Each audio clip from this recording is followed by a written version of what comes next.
So, GB News just stopped their regular programming to deliver breaking news. And let me tell you, it's the kind of interruption that makes Keir Starmer reach for the aspirin. Because nothing says your day is about to get worse quite like a broadcast being halted to announce that ex-military chiefs are accusing your government of being dishonest about one of the most controversial foreign policy decisions in recent history. Presenter Ben Leo dropped what can only be described as a diplomatic bomb, revealing that retired military leaders are urging the House of Lords to reject Starmer's plan to hand the Chagos Islands to Mauritius, and they're not mincing words about why. We're talking accusations of distortion and dishonesty, warnings about national security, and concerns about environmental catastrophe. Welcome to UK Political Insight, where we watch international relations implode in real time, and today we're diving into why the Chagos Islands deal is turning into Starmer's foreign policy nightmare, what retired military chiefs actually said, and why peers are preparing for what's being called a crunch vote that could torpedo the entire agreement. Spoiler alert, this is messy, it's complicated, and it might just blow up in the government's face. Right. Let's start with the basics, because the Chagos Islands aren't exactly household knowledge for most Brits, which is kind of the problem. These are a group of islands in the Indian Ocean that have been British territory since the Napoleonic Wars. The largest island, Diego Garcia, hosts a crucial UK-US military base that's been strategically important for decades. We're talking about a facility that's been used for operations in Afghanistan, Iraq, and throughout the Middle East. It's not just some random piece of real estate, it's a critical military asset in one of the world's most important regions. Now, the history here is complicated and not particularly flattering for Britain. In the 1960s and 70s, the UK forcibly removed the Chagosian people from their homes to make way for the military base. This is not disputed. It happened, it was cruel, and it's been the subject of decades of legal battles and international criticism. So when people talk about returning the Chagos Islands, there's a legitimate moral argument about righting historical wrongs and allowing displaced people to potentially return to their homeland. But here's where it gets complicated, because the Chagosians were displaced from islands that were then British territory. Mauritius, which is now claiming sovereignty, was also British territory at the time and didn't have any particular connection to these islands beyond being administered from the same colonial office. Mauritius gained independence in 1968, and the Chagos Islands remained British. Now, decades later, Mauritius is claiming them back, and the Labour government has decided to give them away as part of what they're calling a historic deal to right colonial wrongs. In May last year, the government signed a treaty to return sovereignty of the Chagos Islands to Mauritius while leasing back the military base on Diego Garcia. So we're giving away the territory but keeping the base. It's meant to be a compromise that addresses the colonial legacy while maintaining strategic military capability. Sounds reasonable on paper, right? Except now we're finding out that maybe it's not as straightforward as the government made it sound. Enter Ben Leo on GB News, halting the broadcast to read out a letter from retired military chiefs. And this isn't just any letter. This is a group of people who've spent their careers thinking about national security, military strategy, and Britain's interests around the world. And they're absolutely not pulling their punches. The letter states, "We believe that the Labour Party has been disingenuous to the point of distortion and dishonesty in its presentation of the case of the transfer of the Chagos Islands to Mauritius." Disingenuous to the point of distortion and dishonesty. That's not diplomatic language. That's not polite disagreement. That's retired military brass calling the government liars. When people who've dedicated their lives to serving the country are using words like dishonesty about government policy, you need to pay attention. These aren't political opponents grinding an axe. These are security professionals saying the government isn't being straight with the public about a matter of national importance. Leo explained that the letter is basically asking Lords to vote down the Chagos deal. And this is crucial because the House of Lords actually has the power to block or delay this treaty. Unlike most legislation where the Lords can only delay, international treaties require ratification, and the Lords can theoretically refuse to ratify. So this isn't just symbolic opposition. This is an actual attempt to stop the deal from going through. And according to Leo, peers are planning a crunch vote, and some are even considering a high court challenge if the Lord's vote doesn't work. The fact that this warranted breaking news tells you how significant it is.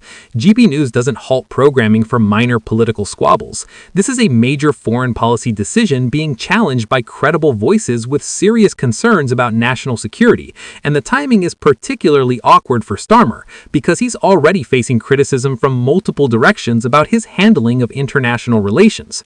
But the military chief's letter isn't the only problem. There's also a massive environmental issue that the government seems to have completely ignored or downplayed. The Chagos Marine Protected Area is one of the most pristine natural environments on Earth. We're talking about almost 700 species of fish, at least 300 types of coral, 280 species of plants and ferns, and some 50 species of birds. Many of these species can't be found anywhere else on Earth. 76 of them are in danger of extinction. This isn't just some nice scenery. This is a biodiversity hotspot of global significance. Now, here's the kicker. Policy Exchange, a think tank that's been studying this issue, has warned that Mauritius has a terrible environmental record. Not just bad, terrible, and they've concluded it's highly unlikely that Mauritius will fulfill its promises to safeguard the Chagos natural environment. So we're handing over one of the world's most precious ecosystems to a country that has demonstrated it can't or won't protect its own environment, and we're just hoping they'll suddenly develop excellent environmental stewardship? That's not policy, that's wishful thinking. Professor Richard Ekins, who heads Policy Exchange's Judicial Power Project, doesn't mince words. He said, "There are many reasons to oppose the surrender of the Chagos Islands to Mauritius, especially on the terms that the government has negotiated, and one of those reasons is absolutely damning. The treaty imposes no meaningful obligation on Mauritius to protect the environment, and the UK has no leverage if Mauritius acts badly.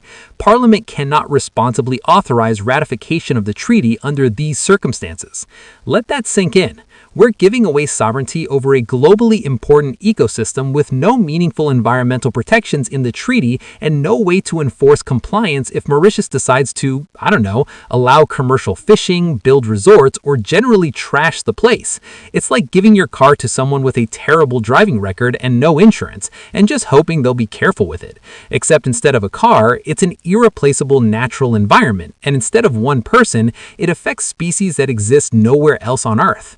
The question that's now being asked in Westminster is why? Why would the government negotiate a deal that gives away strategic military territory and a precious ecosystem with apparently inadequate protections for either?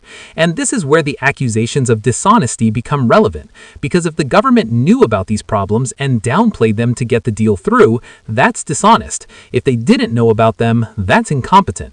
Either way, it's a bad look. The military concerns are particularly serious because Diego Garcia isn't just any base. It's been described as an unsinkable aircraft carrier in the Indian Ocean. It's strategically positioned for operations throughout the Middle East, South Asia, and East Africa.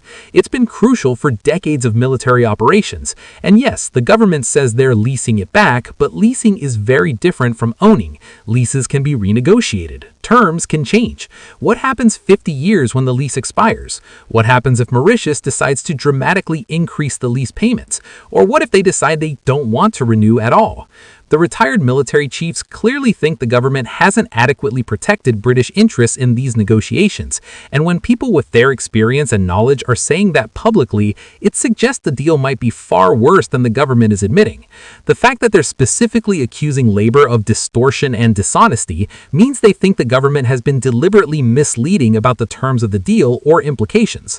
The Lord's vote is going to be fascinating because this cuts across party lines. You've got some people who think returning the island is morally right because of the colonial history. You've got others who think national security should take precedent. You've got environmentalists worried about ecological catastrophe. You've got people concerned about the precedent of giving away British territory. It's a genuine cross-cutting issue where people's positions don't neatly align with their usual political tribes.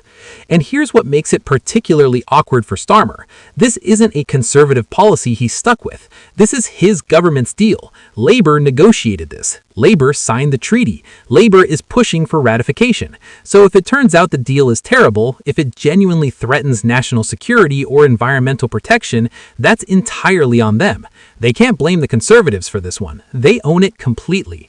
The breaking news format matters because it signals that this is being treated as a major political moment. When you halt regular programming, you're telling viewers this is significant. This deserves their immediate attention.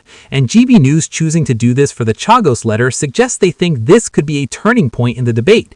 If the Lords vote down the treaty, or if legal challenges succeed, it would be a massive embarrassment for the government and potentially derail a key foreign policy initiative. The environmental angle is particularly powerful politically because it's hard to defend. How do you argue that giving away a pristine ecosystem to a country with a terrible environmental record with no meaningful protections in the treaty is a good idea? You can make strategic arguments about righting colonial wrongs, but when the cost is potentially allowing the destruction of irreplaceable natural environments, that's a hell of a trade-off. And environmentally conscious voters, many of whom presumably support labor, are going to have serious problems with this. The lack of leverage point that Professor Ekins makes is crucial. It's not just that Mauritius has a bad environmental record, it's that we're giving them the islands with no ability to enforce any standards. If they decide to allow destructive activities, what can we do about it? Nothing. We'll have given up all sovereignty, all control, all